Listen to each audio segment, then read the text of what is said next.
Hey, you know what? I was thinking today about all the things that could be said about prison and all the things that we can do to deter individuals from breaking the law. But then I started thinking, I was like, man, when I was in the midst of doing dirt, mind you, that was when I was 19. I'm 46 now, so I'm older and I'm scarier than I was. But at 19, man, with a fully loaded Glock, oh man, you couldn't tell me nothing. So then I started thinking about, man, sometimes it's harder to put out a fire that's already started. It's easier to be proactive as opposed to being reactive. What if we start, what if I started focusing more on individuals who are commenting on things that took place with me prior to the point of getting to actually breaking the law.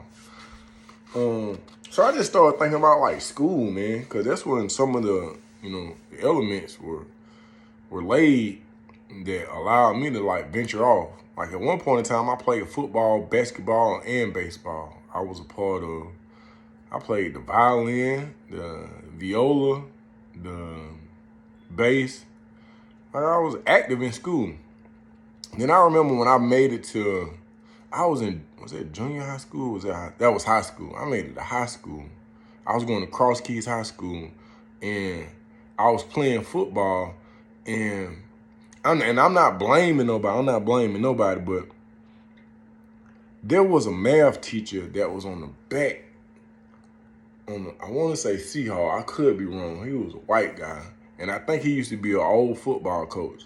But as long as you played sports, as long as you was on that football team or basketball or baseball team, you was leaving his class with a C. And at the time, I said, man, I'm going to get a C in this class and I'm going to be good to go. Regardless, I would get a C. I'm talking about with minimum effort. I would get a C. And at the time, I appreciated it. And then there came a time, it's two stories. There came a time when, like years later, I was in college and I had another math class, and I saw my math teacher at Central Station, and I bought him some drinks. He was a young black dude, and I passed his class too until I ran into a real teacher at Atlanta Technical College, and she failed me in a certain math 2 times, and I went to her and told her all the good stuff I was doing. She was like, Mr. Butler, get it done. That was her thing, get it done. And she didn't care nothing about that. I needed her from the get-go. But I'm going to go back. I'll tell that story later on. So another thing that happened, like I was trying to play ball. I remember this. This was like my 12th grade year. I was trying to graduate on time, and I wasn't passing all my classes. I was not passing all my classes. So I went to Coach Savage. I went, hey man, I'm about to feel this, I'm about to feel that, I need some help. He gave me that stupid look. And from my understanding, he had my back, man. So we went around to certain teachers.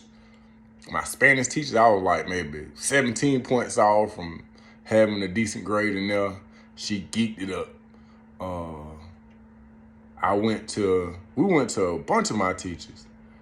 And when it got down to my English teacher, I'm not going to say nobody's name, but Coach had a misunderstanding with one of the English teachers. And boy, it wasn't nothing going on. It wasn't nothing going on. And she shouldn't have budged, because she gave me every opportunity that I needed in order to get that work done. And it wasn't hard work. She gave me opportunity after opportunity, and I goofed it up. That's on me. So at this point, I'm about to transfer to open campus, because I'm just like, the only way I'm going to graduate on time is if I go to open campus. I'm going to take these hours, boom, boom, boom. So I'm about to withdraw. Coach Savage found out that I was not going to be eligible to play my 12th grade year.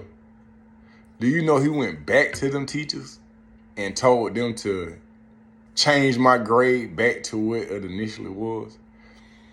That's not his fault. It's not none of the teachers' fault. That's my fault.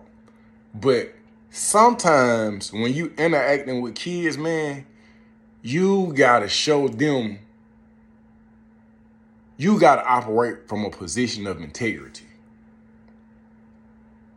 And it's weird now. It's weird now because it was like a domino effect. One thing set off another thing. And like I say, I ain't nobody did nothing to make me do that. Every mistake or stupid thing that I did, that's on me. I take responsibility for that because I consider myself to be, non-retarded. And I can make a decent decision then and now. But what I'm saying is like, don't pass a child if he ain't passed. Don't do that because you end up crippling that person. With the Coach Savage thing, I'm still, because when I go to therapy, I start thinking about certain things. I keep trying to tell my therapist about prison this, prison that. She was like, just slow down. We're going to get to the prison part. Like, let's talk about your childhood. And I just like realized that, man, like I could have went to open campus and graduated on time. But if I'm just being honest, I can't even blame Coach Savage. I probably would have found a way to goof that up too. I would have goofed it up too, but I have children, and I want teachers around my children that's going to bring out the best in them. That teacher that I had in college, who was like, I don't give a damn what you got going on. I hadn't bought my book. I had to finish writing my first book. And I was like, I got 2 ice cream trucks, and I'm going to start a moonwalk service and all this. She was just like, well, hey, if you can do all that, then this little math class shouldn't be nothing. This little math class should be nothing. Get it done. Get it done. And that's just what she left me with. She just did not play. And I guess I'm saying all this, man, to say that, I'm thinking about how do you set yourself up to prevent a fire as opposed to putting a fire out, as opposed to somebody calling you saying, we got your child down here, they done did this, this, and this. Man, what are some of the things you're doing to set your child up so we don't even get to this point? And what I'm saying is, man, interview your see who around the school. Interview the janitor. Like, know what's going on in your child's school. Know what's going on in their life, man. Know what they plan to do if they don't make it to the NFL, the NBA, or the MLB, and all that good stuff, man. Like, talk to them about, like, what's your plan? What is it that you want to do? Let's set you up to do something. Because a lot of times we fluke because we don't really have no plan. So I'm going to try not to venture off in this video.